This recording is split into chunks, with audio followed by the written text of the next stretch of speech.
Boa noite. Coronavírus. Passo Fundo retorna para a bandeira vermelha após 2 meses de estabilidade. O que nós queremos deixar claro para a população aqui é que o vírus circula entre nós, ele está numa situação de disseminação crescente, leitos estão sendo ocupados de forma crescente também, tanto leitos clínicos quanto os leitos de UTI. Indicação sugere que o município crie plano emergencial de ensino para alunos que estão concluindo o nível médio. Esses alunos que passam agora do terceiro ano, que encerram os seus estudos, eu acho que eles estão meio parados no tempo, diante dessa pandemia. É uma maneira de recuperar esse ano letivo do terceiro ano do segundo grau, principalmente daqueles que vêm da escola pública que não vão ter oportunidade de ter um cursinho aí para eles. E reeleito pelo PTB, o vereador Evandro Meirelles é o entrevistado de hoje da série O Novo Legislativo. O bairro José Alexandre Zaque é um bairro que estava desassistido. Muitos projetos tinham para o bairro, mas muitos projetos não saíam do papel.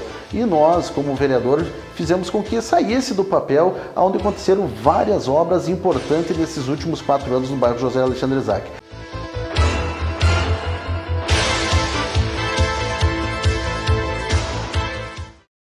O governador divulgou ontem o mapa definitivo do plano de distanciamento controlado.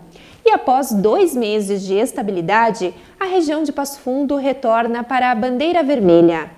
Durante uma transmissão pela internet, Eduardo Leite explicou quais indicadores motivaram a decisão para a semana. A região norte, que engloba as regiões de Passo Fundo, de Erechim, ali, entre outras, ela também, se a gente pegar da série histórica aqui, teve um momento em setembro e agora,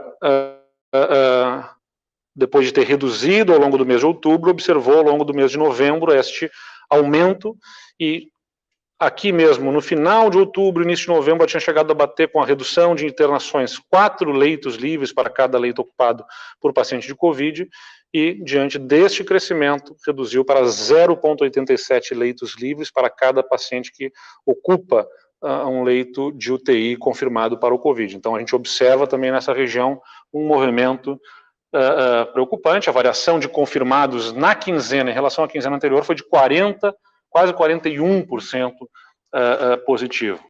Por fazer parte do sistema de cogestão, mesmo com a classificação de alto risco, Passo Fundo pode adotar os protocolos da bandeira laranja.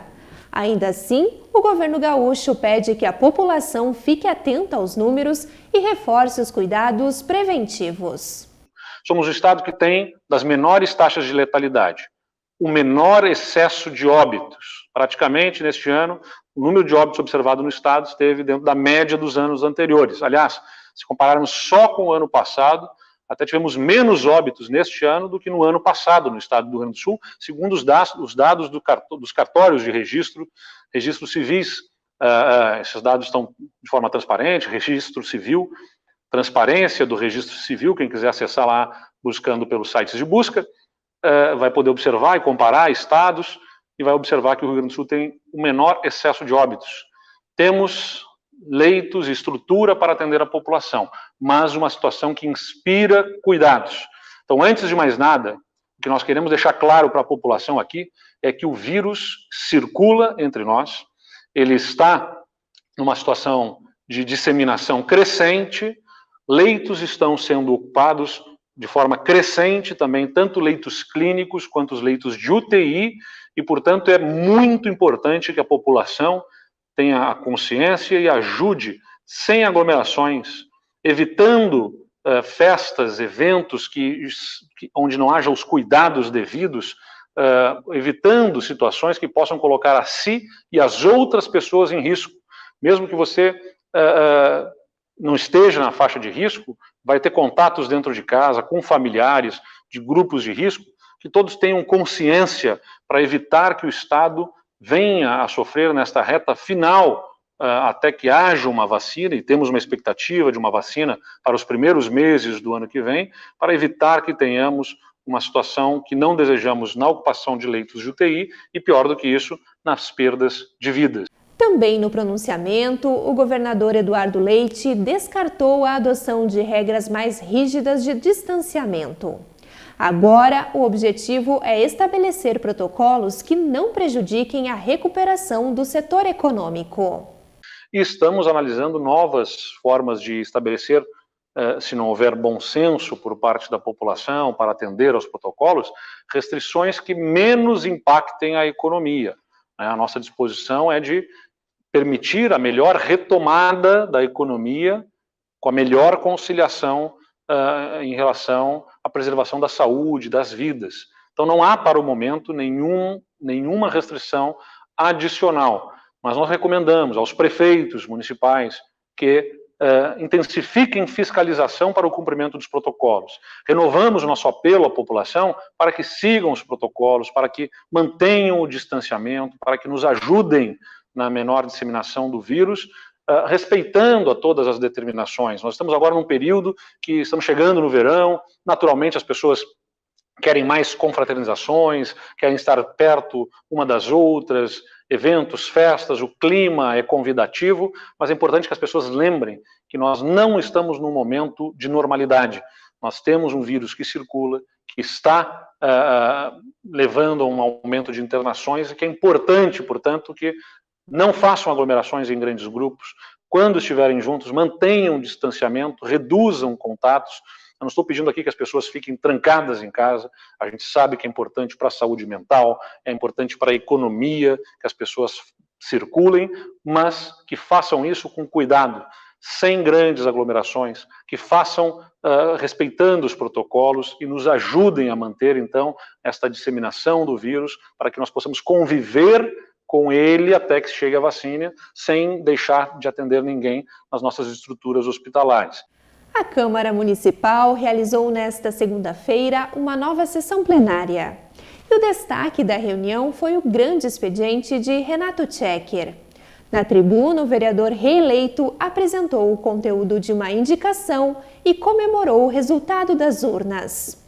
Novamente estou numa situação de agradecimento, né, pelos 1.380 votos que a comunidade de Passo Fundo passou para este vereador aqui. Devido ao nosso trabalho, ao reconhecimento, sabe que esse vereador aqui tem o posicionamento, me posiciono, não me escondo, né? Cada colega aqui tem o trabalho dele, mas eu trabalho dessa forma, né? Então, só posso agradecer, aproveitando e agradecendo também o PSC, o partido que me acolheu, né? Que me deu essa carta de crédito para que eu ingressasse naquela oportunidade no PSC. Em nome do João Campos eu quero agradecer, e quero agradecer também a toda a nossa nominata, né, de vereadores, que foi somando votos de todos eles que eu consegui garantir a nossa cadeira aqui. E já vou dizendo aqui para toda a minha comunidade de Passo Fundo, quem votou nesse vereador aqui pelo meu trabalho e que gosta do jeito que eu me posiciono, saiba que esse vereador aqui cada vez vai ser mais forte na situação, cada vez vou ter mais posicionamento, cada vez vou defender melhor ainda a nossa comunidade. Esse vereador aqui não muda, esse vereador aqui é o Tchequinho de sempre, né? O Tchequinho bravo, né? E o Tchequinho aquele que sobe na tribuna e só diz as verdades. Tanto é que estou indo aí para 8 anos e não tenho um processo por inventar algo de quem quer que seja. Eu trabalho com fundamentos, né, com dados, né, com fontes corretas, por isso não tenho processo nenhum. Tudo que eu digo aqui é baseado na verdade. Tchequinho aproveitou o pronunciamento para apresentar o conteúdo de uma indicação que será encaminhada ao Poder Executivo. O documento sugere que o município desenvolva um plano de ensino emergencial para os alunos que em 2020 concluem o ensino médio. A ideia foi trazida ao vereador pelo médico Guilherme, que está preocupado com os impactos da pandemia na educação dos jovens passofundenses. Afinal, muitos estudantes têm dificuldades para aprender de forma remota. No início da pandemia, a gente viu que haveriam consequências, né, no plano da saúde, no plano da educação, no plano da economia. Bom, eu me adiantei a isso aí e comecei a me perguntar quais outras consequências teriam, né? E o que a gente viu é o seguinte, que no decorrer desse ano, esse projeto pedagógico que foi apresentado para as crianças, né, nas escolas, não se tornou efetivo. E haveria uma consequência muito grande para esses estudantes aí. Eles praticamente deixaram de conseguir aprender o ano letivo. Quando a gente pensa que existem crianças na segunda, na quinta série, como os meus filhos, a gente vê para frente vários anos onde eles vão poder recuperar isso. Mas o que começou a me constranger foi a possibilidade de que os alunos que estão terminando o segundo grau, principalmente aquele aluno no final de um ciclo de escola pública, agora seja submetido a um Enem ou uma prova de vestibular sem ter tido esse conhecimento, ou mesmo para a vida. Ele vai ser formado. Existe uma determinação que não se rode, mesmo porque não teria espaço para todos esses jovens fazerem de novo o terceiro ano. Então, o que a gente propõe é isso aí, é uma maneira de recuperar esse ano letivo do terceiro ano do segundo grau, principalmente daqueles que vêm da escola pública que não vão ter oportunidade de ter um cursinho aí para eles. Pensando no retorno nas aulas, no período pós-pandemia, sugerimos ao Poder Executivo um plano emergencial para a educação aos alunos que estão terminando o ensino médio.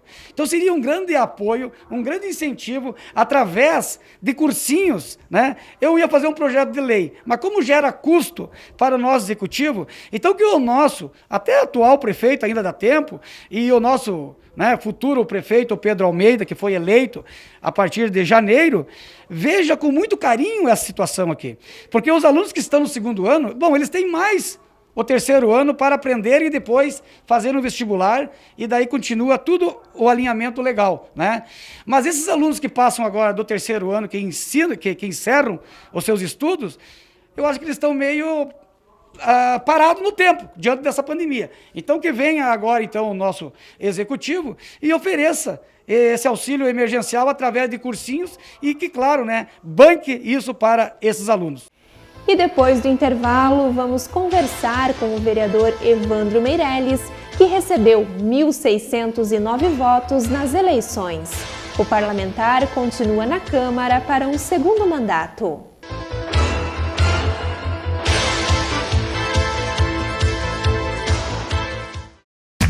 O momento é de retomada, mas não é hora de relaxar. Te cuida! Contra o coronavírus, não podemos esquecer o mais importante. Use máscara, lave sempre bem as mãos e use álcool em gel. Não te aglomera e respeita o distanciamento físico. Te cuida. Não te entrega pro vírus. Governo do Estado do Rio Grande do Sul. Novas façanhas. Um novo tempo. É você quem faz. Acreditar, persistir, reinventar, reconstruir. Passo Fundo mais forte, é você quem faz. Compre em Passo Fundo, valorize quem é daqui. Quando você compra em nossa cidade, os negócios locais se fortalecem. Empregos são mantidos e a economia não para. Passo Fundo mais forte, é você quem faz. Apoie os negócios locais. Realização CDL. Apoio Sicredi.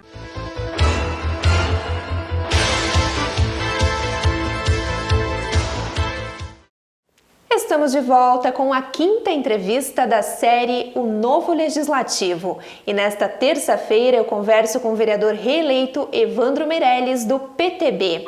Boa noite, vereador. Seja muito bem-vindo à TV Câmara. Boa noite, Ana. Boa noite aos telespectadores da TV Câmara. Estamos aí para conceder a entrevista e relatar um pouco do nosso primeiro mandato e também reafirmar o compromisso com a nossa comunidade nesse segundo mandato.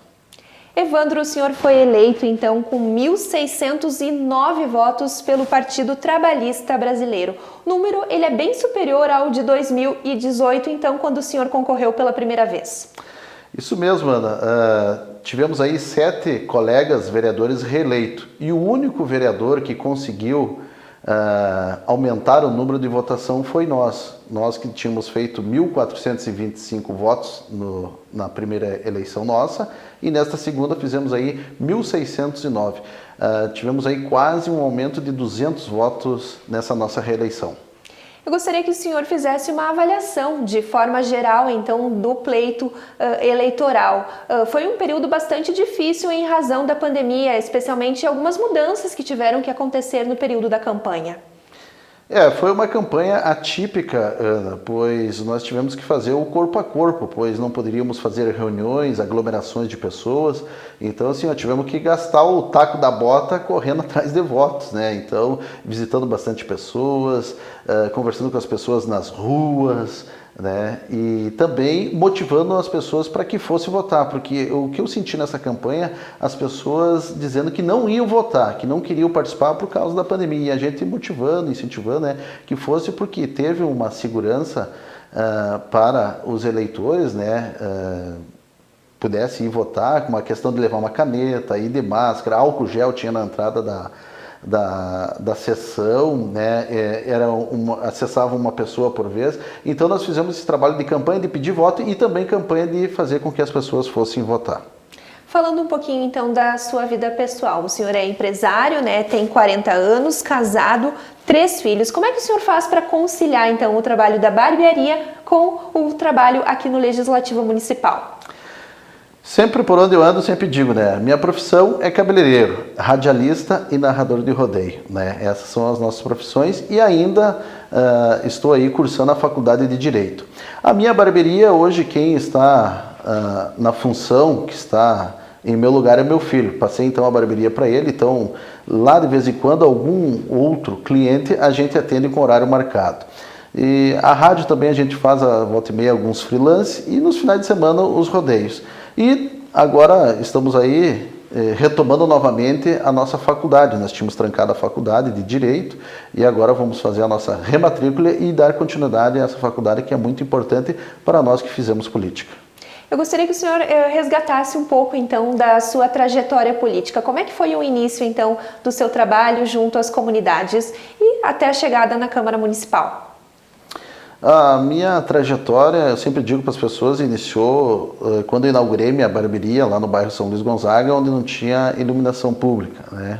E a gente ligava para um, ligava para outro e nunca vinham consertar. Então aquilo me inspirou com que eu entrasse na política. E veio o pleito ali, 2016, nós colocamos o nosso nome à disposição e tivemos o êxito de se eleger aí com 1.425 votos. E daí se iniciou então aí o nosso trabalho como vereador nesse primeiro mandato. Sempre cito para as pessoas, o que me alavancou, o que me apoiou a estar aqui foram as comunidades do bairro São Luís Gonzaga e José Alexandre Záquia, e também o tradicionalismo. Então, assim, eles me impulsionaram, onde foram meus redutos fortes, e a gente conseguiu aí se eleger e fazer aí o primeiro mandato. Falando então justamente desta forte ligação que o senhor tem com o movimento comunitário, eu gostaria de lembrar algumas das demandas que o senhor atendeu, especialmente para os bairros São Luís Gonzaga e Záquia. Realmente são comunidades que merecem uma atenção mais especial do poder público, até porque existem muitas famílias em situação de vulnerabilidade social. Exatamente, Ana.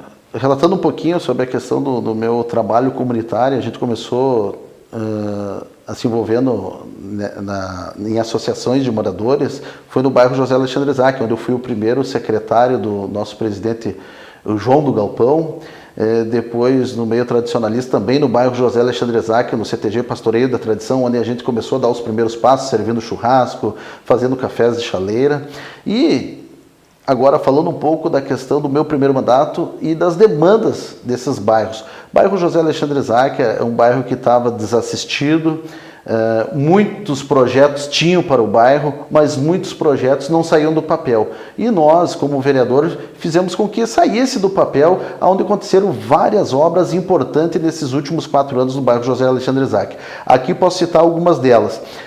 Canalização, onde já foi feita a primeira e segunda etapa. A terceira etapa já está na fase de licitação, dentro de alguns dias já será executada.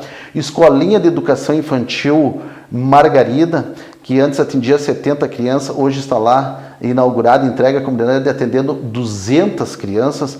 Foram feitos urbanização na principal rua do bairro, na Luiz Ernesto Frazolo, onde ganhou calçada, e várias outras demandas que a gente atendeu do bairro José Alexandre Isaac. Também implementamos uma praça que hoje já tem nomenclatura, em nome de Eloy Machado Silva, uma personalidade muito querida da comunidade.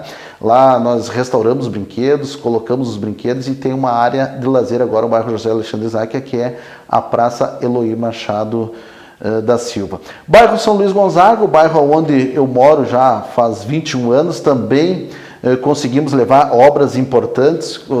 Aqui relato para vocês o fechamento de quadra de esporte do ginásio da escola, que numa primeira etapa foi feito com o apoio dos professores, pais, alunos, e nós também como vereador, e a segunda etapa, complementando o fechamento do ginásio da escola, aí com o poder público, onde o prefeito Luciano Azevedo concluiu.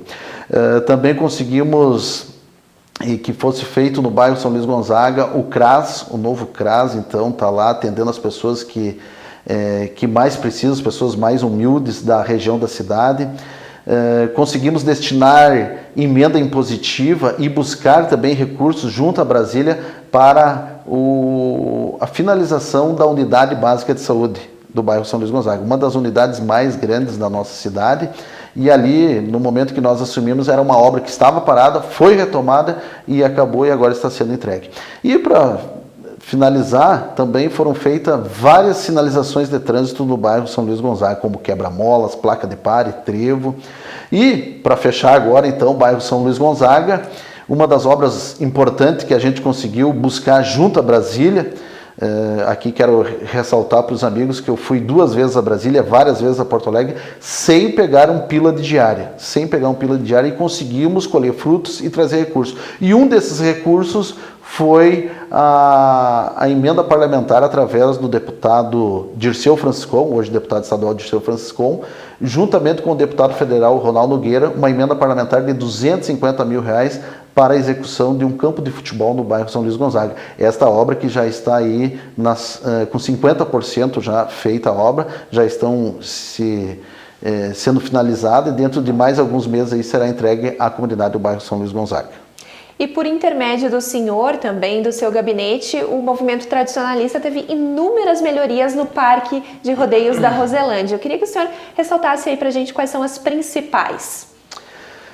A outra área que a gente atua também aqui dentro da Câmara de Vereadores é para defender a cultura e a tradição do nosso Rio Grande do Sul, né? Essa riqueza que nós temos aqui do nosso pago. Então, o Parque de Rodeios da Roselândia é um parque que promove por ano aí mais de 20 eventos, onde vem pessoas dos 4 cantos do Rio Grande do Sul, vem de Santa Catarina, Paraná, São Paulo, até da Bahia, vem pessoas participarem dos eventos tradicionalistas no Parque de Rodeios da Roselândia. E nós, como tradicionalista, narrador de rodeio, amamos essa cultura, também desenvolvemos um ótimo trabalho onde a gente levou melhorias junto ao Parque de Rodeios da Roselândia. Destaco algumas delas na área de camp, onde foram feitos terrenos, rua, pontos de água, de luz. Foi restaurado também o Bolicho dos Galdérios, né? O Bolicho dos Galdérios era uma casinha que estava lá atirada e agora foi restaurada com o apoio da Companhia da Reforma e também da Secretaria de Cultura. Uma das obras importantes que aconteceu no Parque de Rodeios da Roselândia foi a drenagem na cancha de laço. Foi feita a drenagem e depois, na sequência, foi colocada uma camada de areia. Então, proporcionando aí um parque bom para que as pessoas possam ir ali e cultuar a nossa tradição. Aproveitando então esse tema do tradicionalismo, o senhor, que tal fazer um verso aí com os resultados da eleição de 2020? Com licença, meus amigos, e aqui quero dizer algumas palavras. Está se findando a 17ª legislatura e logo em seguida está chegando a 18ª. Com 17 vereadores e 4 prendas para defender a cultura e a tradição, mas principalmente defender os interesses da população. No Executivo está eleito a dupla de Pedros, Pedro Almeida e João Pedro, uma dupla que vem para trazer o desenvolvimento para esta terra tão querida que é a nossa Passo Fundo. Então, para encerrar a nossa entrevista de hoje, vereador Evandro, as suas expectativas para o mandato, então, que inicia em 1º de janeiro? Ana, gostaria de destacar também aqui o trabalho de gabinete, né, da minha equipe, né, dos meus assessores que trabalham comigo, o Alex Gomes, o Cristiano, o Germano, o Thiago Apolinário, porque nós tivemos um gabinete sempre dando atenção às pessoas. Então, é dessa forma que eu quero seguir na política, é desta forma que eu quero seguir aqui na Câmara de Vereadores, atendendo a comunidade, dando atenção, carinho, valorizando as pessoas, porque no momento que as pessoas nos procuram é porque elas estão necessitadas, elas precisam de algo, e nós como político nós temos que dar o retorno. E eu sempre digo para as pessoas, eu fui um vereador que sempre trabalhei em cima de resultados, e é desta forma que eu quero seguir na Câmara de Vereadores, nessa 18ª legislatura, dando retorno, dando respaldo às pessoas que mais precisam e ajudando e cooperando com o crescimento e desenvolvimento da nossa terra querida, que é Passo Fundo. Então, é dessa forma que vamos seguir adiante aí nesse parlamento, né, peleando e lutando pela igualdade, né, pela fraternidade e humanidade, que é isso que a comunidade precisa. Vereador Evandro Meirelles, mais uma vez, muito obrigada pela sua participação no Jornal da Câmara de hoje e parabéns pela reeleição. Eu que agradeço a oportunidade de estar aqui concedendo essa entrevista à TV Câmara, né, e reafirmando mais uma vez aqui o nosso compromisso com a comunidade e o nosso gabinete sempre de portas abertas para quem precisar. Meu muito obrigado. Boa noite. E você de casa, a gente também agradece a companhia e lhe convida a continuar acompanhando a nossa programação. Uma ótima noite e até amanhã!